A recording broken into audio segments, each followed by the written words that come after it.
एक बार की बात है जब गौतम बुद्ध जी मगध राज्य के एक गांव में ठहरे हुए थे। गांव से थोड़ा बाहर एक मोची अपने परिवार के साथ रहता था।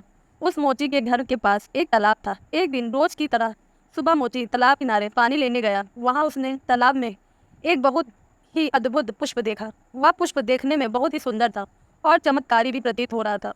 मोची ने तुरंत ही अपनी पत्नी को बुलाया और वह पुष्प उसे दिखाया। मोची की पत्नी आध्यात्मिकता और धर्म में आस्था रखने वाली थी। वह पुष्प को देखते ही समझ गई कि जरूर कल यहाँ से गौतम बुद्ध जी गुजरे होंगे। उन्हीं के प्रताप से यह पुष्प खिला है।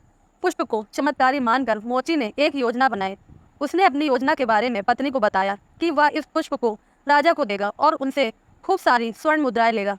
उसकी पत्नी ने भी सोचा कि यह पुष्प उनके किसी काम का नहीं है, इसे राजा को ही दे दो, कम से कम कुछ कमाई ही हो जाएगी। पत्नी की सहमति के बाद मोची राजमहल की ओर निकल गया। राजमहल के रास्ते में उसे एक व्यापारी मिलता है। मोची के हाथ में पुष्प देखकर वह रुक जाता है। वह मोची से पूछता है कि भाई, यह पुष्प लेकर कहाँ जा रहे हो? मोची कहता है कि मैं यह पुष्प लेकर राजा के पास जा रहा हूँ।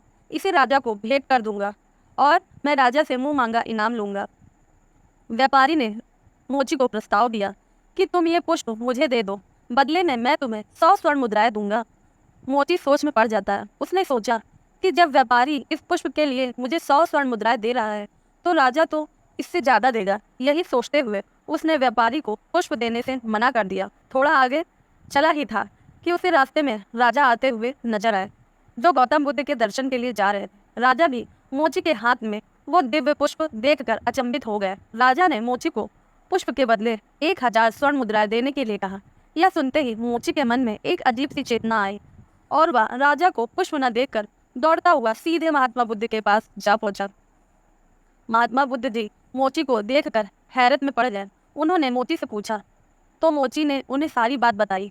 इसके बाद मोची ने वह पुष्प महात्मा बुद्ध के चरणों में अर्पित किया और उनसे कहा कि पहले तो मेरे मन में पुष्प को देखकर लालच आ गया था, लेकिन अब मैं समझ गया हूँ कि जिसकी छाया पड़ने से ही एक पुष्प इतना दिव्य हो गया, अगर उसकी शरण में मैं चला जाऊं तो मेरा जीवन भी धन्य हो जाएगा। इसके बाद वह आजीवन महात्मा बुद्ध का शिष्य बन गया।